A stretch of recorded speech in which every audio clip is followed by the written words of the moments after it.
आम बजट 2022-23 की मुख्य बातें। 1 फरवरी 2022 वित्त मंत्री निर्मला सीतारमण ने मंगलवार को संसद में आम बजट 2022-23 पेश। आम बजट 2022-23 की मुख्य बातें। वित्त वर्ष 2021-22 में अर्थव्यवस्था में तीव्र पुनरुद्धार आया। आर्थिक वृद्धि 9.2% रहने का अनुमान। वित्त वर्ष 2021-22 में राजकोषीय घाटा 6.9%, 2022-23 में 6.4% रहने का अनुमान। 3. वित्त वर्ष 2022-23 में कुल व्यय 39.45 लाख करोड़ रुपए अनुमानित। कर्ज के अलावा कुल प्राप्ति 22.84 लाख करोड़ रुपए रहने का अनुमान। 4. आयकर दरों और स्लैब में कोई बदलाव नहीं, मानक कटौती भी यथावत। 5. तराशे और पॉलिश हीरे रत्नों पर सीमा शुल्क घटाकर 5% किया गया। 6. अगले वित्त वर्ष में विनिवेश से 65,000 करोड़ रुपए जुटाने का लक्ष्य। चालू वित्त वर्ष के विनिवेश लक्ष्य को 1.75 लाख करोड़ रुपए से घटाकर 78,000 करोड़ रुपए किया गया। 7. एयर इंडिया के मालिकाना हक का रणनीतिक हस्तांतरण पूरा हुआ। NINL नीलाचल इस्पात निगम के रणनीतिक खरीदारों को चुन लिया गया है। 8. पूंजीगत व्यय 2022-23 के लिए 35.4% बढ़ाकर 7.5 लाख करोड़ रुपए किया गया। 9. राज्यों को 2022-23 में GSDP के 4% तक राजकोषीय घाटे की अनुमति दी जाएगी। 10. आभासी डिजिटल परिसंपत्ति के हस्तांतरण से होने वाली किसी भी आय पर 30% की दर से कर लगाया जाएगा। केंद्र सरकार के कर्मचारियों को नेशनल पेंशन योजना में योगदान पर 14% तक की कर राहत मिलती है, जबकि राज्य सरकार के कर्मचारियों को 10%। इसमें बदलाव करते हुए राज्य सरकार को भी 14% कर राहत देने का प्रस्ताव किया गया है। 12. रक्षा क्षेत्र में आत्मनिर्भरता को बढ़ावा देने के लिए पूंजीगत खरीद बजट का 68% घरेलू उद्योग के लिए निर्धारित किया गया है। 13. सहकारी समितियों के लिए न्यूनतम वैकल्पिक कर घटाकर कंपनियों के अनुरूप 15% करने का प्रस्ताव। 14. RBI की ओर से 2022-23 से ब्लॉकचेन तकनीक का उपयोग करके ₹10 पेश करने का प्रस्ताव। 15. सरकार दाखिला ITR में भूल चूक सुधारने को लेकर एक बारगी मोहलत देगी। अद्यतन रिटर्न 2 साल के भीतर भरे जा सकेंगे। 16. नवगठित विनिर्माण कंपनियों के लिए 15% की रियायती कॉर्पोरेट कर की दर 1 और वर्ष के लिए मार्च 2024 तक जारी रहेगी। 17. फरोख्त या अधिभार को व्यापार खर्च के रूप में दिखाने की अनुमति नहीं। 18. वित्तीय समावेशन को बढ़ावा देने के लिए सभी डाकघरों को कोर बैंकिंग समाधान से जोड़ा जाएगा। 19. बिना मिश्रण वाले ईंधन पर 1 अक्टूबर से ₹2 लीटर अतिरिक्त उत्पाद शुल्क लगेगा। इसका मकसद पेट्रोल और डीजल में जैव ईंधन के मिश्रण को बढ़ावा देना है। 20. डिजिटल बैंकिंग को हर नागरिक तक पहुंचाने के उद्देश्य से देश के 75 जिलों में 75 डिजिटल बैंकिंग इकाइयां शुरू होंगी। 21. वर्ष 2022-23 में ग्रामीण और शहरी क्षेत्रों में PM आवास योजना के तहत 80 लाख घरों के निर्माण को पूरा करने के लिए 48,000 करोड़ रुपए आवंटित किए गए हैं। 22. 5G मोबाइल सेवाओं के लिए 2022 में स्पेक्ट्रम की नीलामी आयोजित की जाएगी। PLI योजना के हिस्से के रूप में 5G के लिए एक मजबूत पारिस्थितिकी तंत्र बनाने को डिजाइन आधारित विनिर्माण योजना शुरू की जाएगी। 23. प्रधानमंत्री विद्या के वनर क्लास 1 टीवी चैनल कार्यक्रम को 12 से 200 टीवी चैनलों तक बढ़ाया जाएगा। ये सभी राज्यों को कक्षा 1 से 12 तक क्षेत्रीय भाषाओं में पूरक शिक्षा प्रदान करने में सक्षम बनाएगा। 24. उद्यम, ई-श्रम, NCS और असीम पोर्टल आपस में जुड़ेंगे। 25. 5. दमनगंगा, पिंजल, तापी नर्मदा, गोदावरी कृष्णा, कृष्णा पेन्नार और पेन्नार कावेरी नदियों को जोड़ने की परियोजना के लिए DPR मसौदे को अंतिम रूप दिया गया। 26. 44,605 करोड़ रुपए की केन बेतवा संपर्क परियोजना का कार्यान्वयन किया जाएगा। जिससे 9 लाख हेक्टेयर से अधिक भूमि को सिंचाई की सुविधा मिल सकेगी। 27 पहाड़ी क्षेत्रों में पारंपरिक सड़कों के लिए राष्ट्रीय रोपवे विकास कार्यक्रम को पीपीपी तरीके से लागू किया जाएगा। इससे पर्यटन को बढ़ावा मिलेगा। 28 अगले 3 वर्षों में 400 नई पीढ़ी की वंदे भारत रेलगाड़ियों का विनिर्माण होगा। 29 रेलवे छोटे किसानों और छोटे व मझोले उद्यमों के लिए नए उत्पाद विकसित करेगा। 30 एक स्टेशन एक उत्पाद योजना के जरिए स्थानीय उत्पादों को बढ़ावा दिया जाएगा। 31 सुरक्षा और क्षमता बढ़ाने को लेकर 2000 किलोमीटर रेल नेटवर्क को स्वदेशी प्रौद्योगिकी कवच के अंतर्गत लाया जाएगा। 32 सड़क परिवहन मास्टर प्लान के लिए पीएम गति शक्ति को 2022-23 में अंतिम रूप दिया जाएगा। 33 अगले 3 साल में 100 पीएम गति शक्ति टर्मिनल गठित किए जाएंगे। 34 2022-23 के बीच राष्ट्रीय राजमार्गों की लंबाई 25,000 किमी तक बढ़ाई जाएगी। विस्तार पर 20,000 करोड़ रुपए होंगे खर्च। 35 रबी 2021-22 में 163 लाख किसानों से 1,208 टन गेहूं और धान खरीदा जाएगा। वर्ष 2023 को मोटा अनाज वर्ष घोषित किया गया। 36 गंगा नदी के आसपास के क्षेत्रों में प्राकृतिक खेती को बढ़ावा दिया जाएगा। 37 तिलहन उत्पादन बढ़ाने और आयात पर निर्भरता कम करने के लिए योजना लाई जाएगी। 38 सरकार न्यूनतम समर्थन मूल्य पर गेहूं और धान की खरीद के लिए 2.37 लाख करोड़ रुपए भुगतान करेगी। 39 उत्पादन से जुड़ी प्रोत्साहन योजना को 14 क्षेत्रों में मिली शानदार प्रतिक्रिया। 30 लाख करोड़ रुपए के निवेश के प्रस्ताव मिले। 40 4 स्थानों पर बहु मॉडल पार्क के लिए अनुबंध अगले वित्त वर्ष में दिए जाएंगे। ECLGS योजना को मार्च 2023 तक बढ़ाया जाएगा और गारंटी कवर को 50,000 रुपए बढ़ाकर 5 लाख करोड़ रुपए किया जाएगा। 42 चिप आधारित ई पासपोर्ट जारी किए जाएंगे। 43 शहरी नियोजन के लिए 5 मौजूदा शैक्षणिक संस्थानों को 250 करोड़ रुपए की राशि के साथ उत्कृष्टता केंद्र के रूप में नामित किया जाएगा। 44 सरकार के कर्ज कार्यक्रम के तहत संसाधन जुटाने को हरित बॉन्ड जारी किए जाएंगे। 45 तेजी से विवाद समाधान के लिए गिफ्ट सिटी में अंतर्राष्ट्रीय मध्यस्थता केंद्र स्थापित किया जाएगा।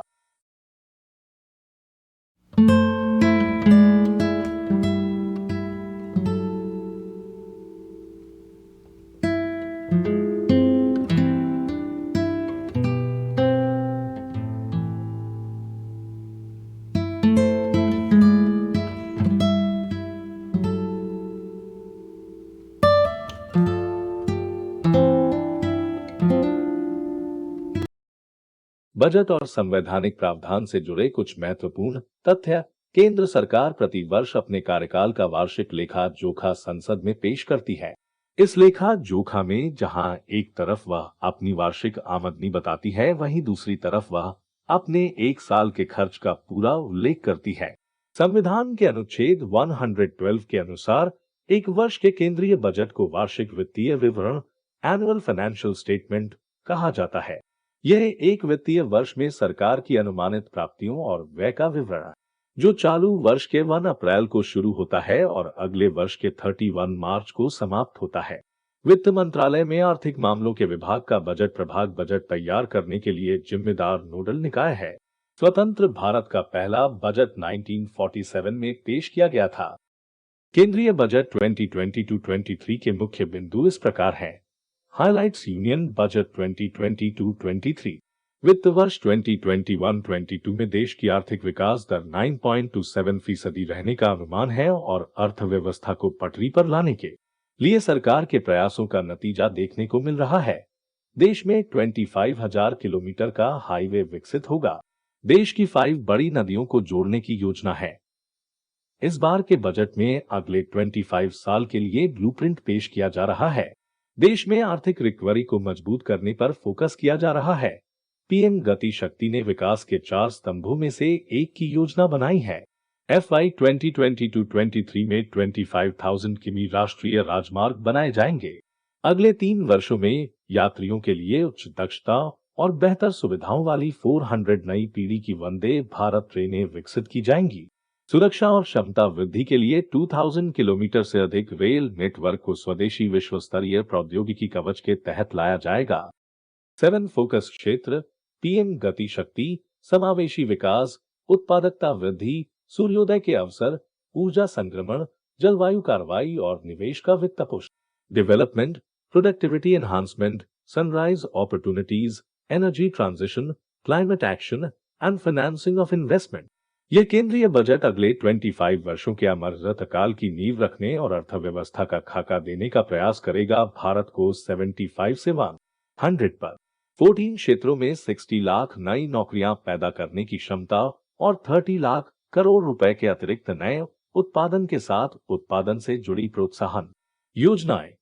ड्रोन शक्ति ड्रोन को सेवा बनाने के लिए स्टार्टअप्स को बढ़ावा दिया जाएगा। सभी राज्यों के चुनिंदा आईटीआई में कोर्स शुरू किए जाएंगे। एक्लिप्स को मार्च 2023 तक बढ़ाया जाएगा। आपातकालीन क्रेडिट लाइन गारंटी योजना को मार्च 2023 तक बढ़ाया जाएगा और 5 लाख करोड़ रुपए की राशि को कवर करने के लिए गारंटीकृत कवर को 50,000 करोड़ रुपए तक बढ़ाया जाएगा। प्राकृतिक, शून्य बजट और जैविक खेती। आधुनिक कृषि की जरूरतों को पूरा करने के लिए राज्यों को कृषि विश्वविद्यालयों के पाठ्यक्रम को संशोधित करने के लिए प्रोत्साहित किया जाएगा। पीएमए विद्या के एक टीवी चैनल के कार्यक्रम को 12 से बढ़ाकर 200 टीवी चैनलों तक किया जाएगा। इससे सभी राज्य कक्षा 1 से 12 तक क्षेत्रीय भाषाओं में पूरक शिक्षा प्रदान कर सकेंगे। सीतारमण ने बजट 2022 में एक राष्ट्रीय टेली हेल्थ कार्यक्रम की घोषणा की। राष्ट्रीय डिजिटल स्वास्थ्य पारिस्थितिकी तंत्र के लिए एक खुला मंच तैयार किया जाएगा। इसमें स्वास्थ्य प्रदाताओं और स्वास्थ्य सुविधाओं की डिजिटल रजिस्ट्रियां, अद्वितीय स्वास्थ्य पहचान और स्वास्थ्य सुविधाओं तक सार्वभौमिक पहुंच शामिल होगी। महामारी ने सभी उम्र के लोगों में मानसिक स्वास्थ्य समस्याओं को बढ़ा दिया है।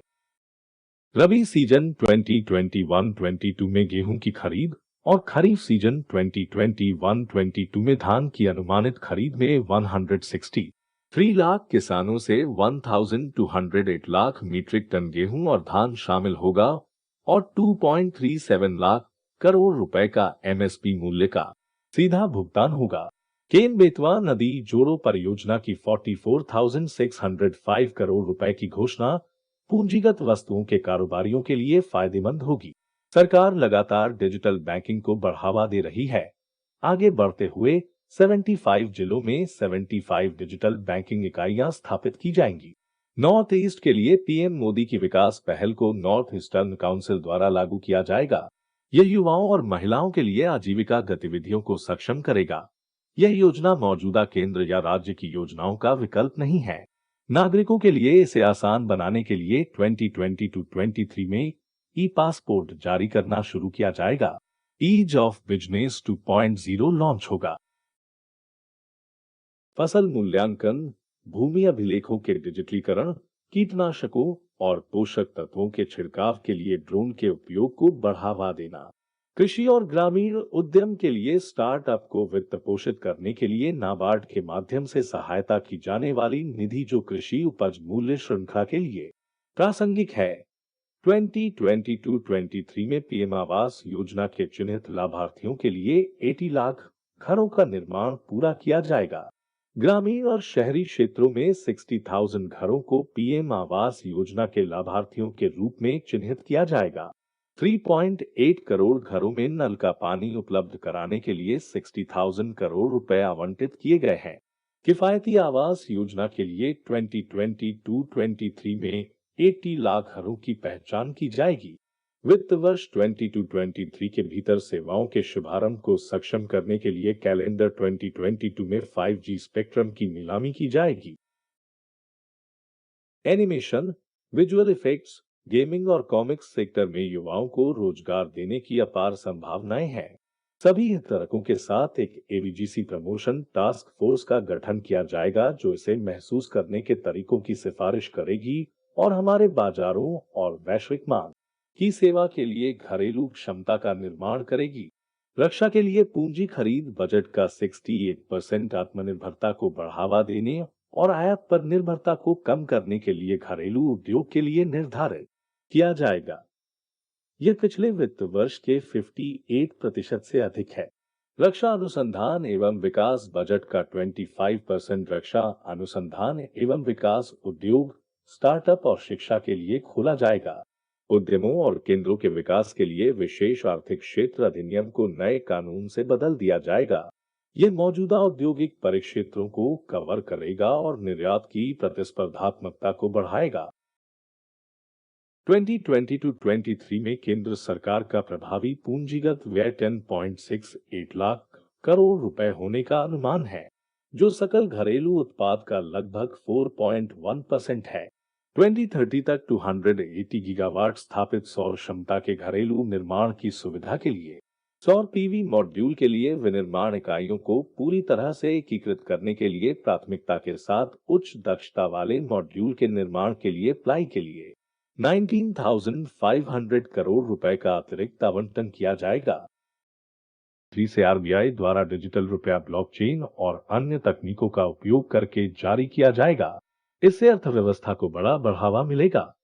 डिजिटल अर्थव्यवस्था को बढ़ावा देने के लिए केंद्रीय बैंक की डिजिटल मुद्रा का परिचय और सार्वजनिक डिजिटल मुद्रा रखने के लिए सरकार की एक ठोस योजना निर्धारित करता है।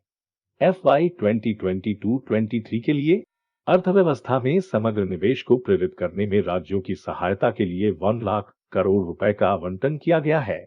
ये 50 वर्षीय ब्याज मुक्त ऋण राज्यों को दी जाने वाली सामान्य उधारी से अधिक है। इसका उपयोग पीएम गति शक्ति से संबंधित और राज्यों के अन्य उत्पादक पूंजी निवेश के लिए किया जाएगा। कंपनियों के परिसमापन को मौजूदा 2 साल से घटाकर 6 महीने करने का लक्ष्य है। टैक्स प्रपोजल्स, कर प्रस्ताव। निर्मला सीतारमण ने करदाताओं के लिए एक नए कर नियम की घोषणा की, जहां एक करदाता प्रासंगिक मूल्यांकन वर्ष के अंत से 2 साल के भीतर करों के भुगतान पर एक अपडेट रिटर्न दाखिल कर सकता है। डिजिटल संपत्ति, क्रिप्टोकरेंसी के हस्तांतरण से होने वाली आय पर 30% कर, साथ ही लेन देन पर 1% कर लगाया जाएगा।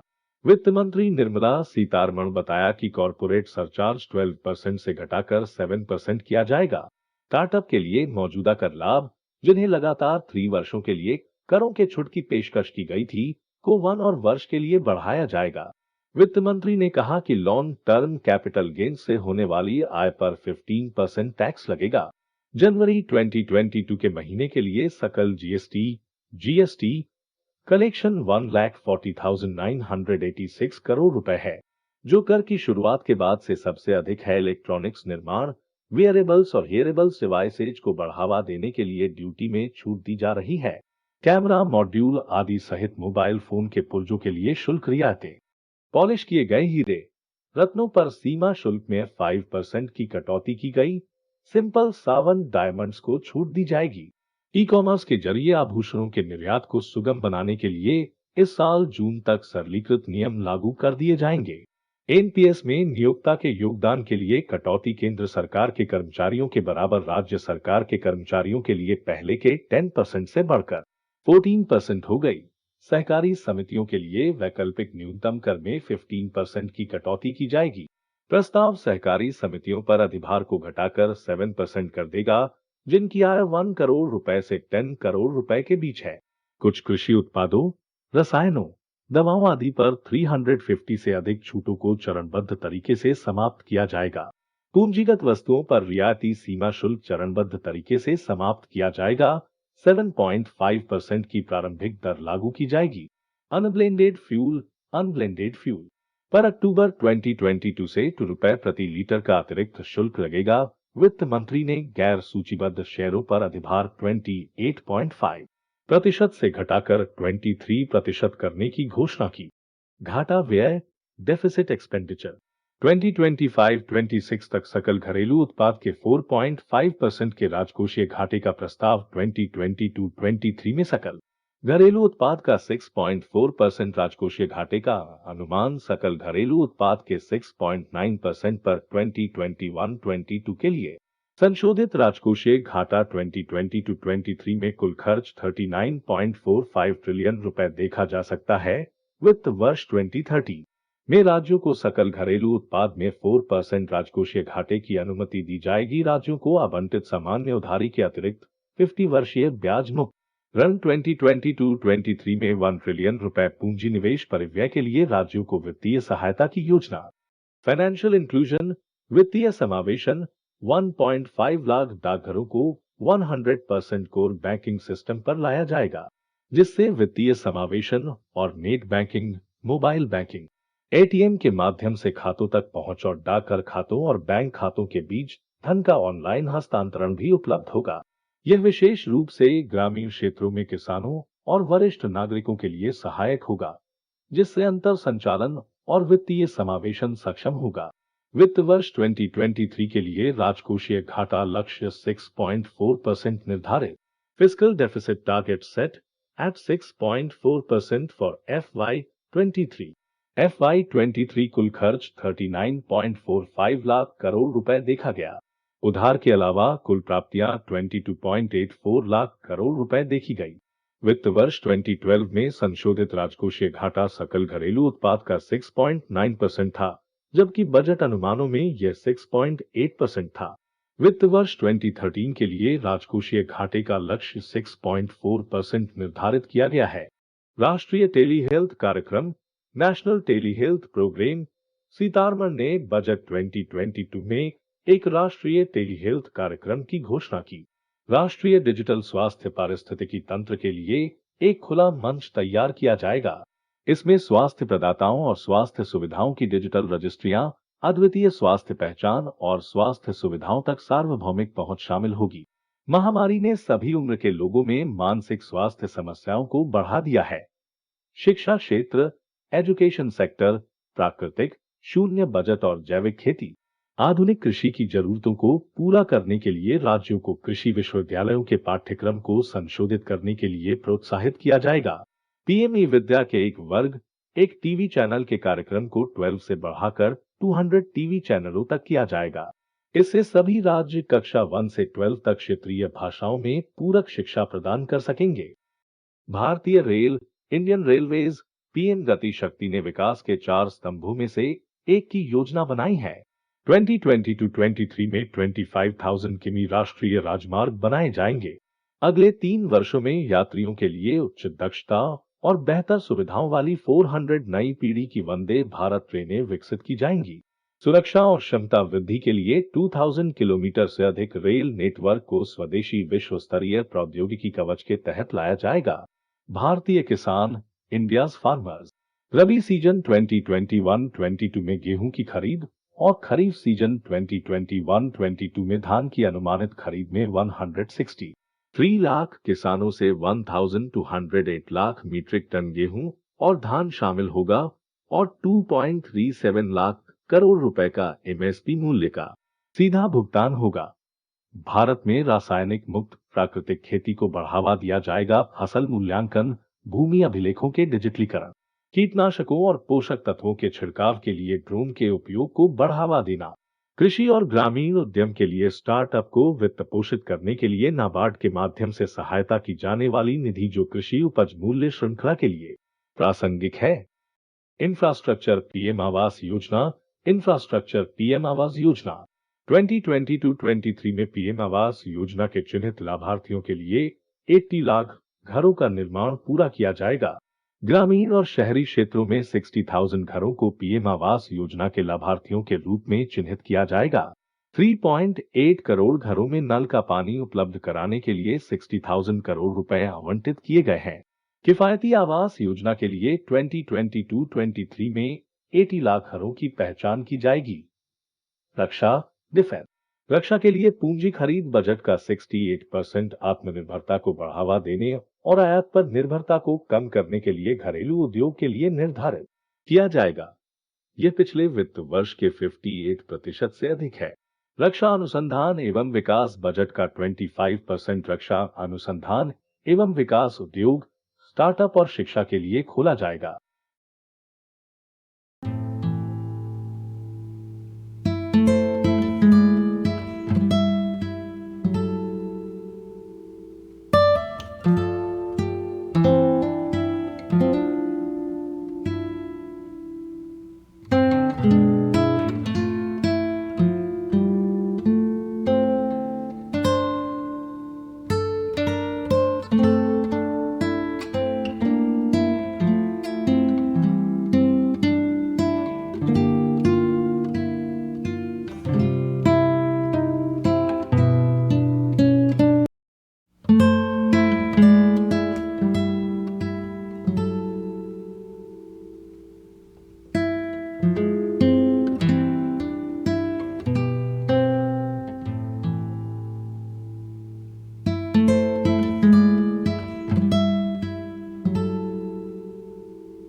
है।